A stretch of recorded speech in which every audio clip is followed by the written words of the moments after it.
মানে ইতিবাচক হয়ে যায়, যেটা হচ্ছে আপনারা প্রকাশ করেন একটা, ক্যাপশন দেন অন্যরকম। অনেক সময় হয় কি যে বাঙালি সব হচ্ছে তারা পুরোটা ভিডিও দেখে না, ক্যাপশনটাই করে।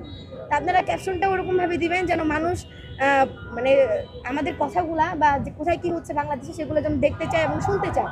এমন কোনো ক্যাপশন দিবেন না যেন বাংলাদেশের মানুষ ক্যাপশন থেকে বুঝে যায় যে এটা কিরকম ভিডিও হতে যাচ্ছে।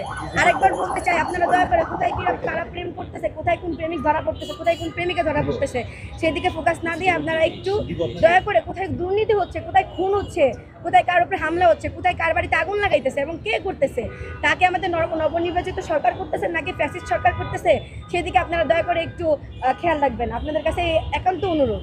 আরেকটা হচ্ছে পুলিশ সংস্কার। আমাদের নবনির্বাচিত সরকারের উদ্দেশ্যে আরেকটা অনুরোধ, তারা যেন পুলিশ সংস্কারের বিষয়টা খুব ভালোভাবে খেয়াল করে। কারণ অন্তর্বর্তীকালীন সরকারেও আমাদের একটা জিনিস খেয়াল করেছি, যখন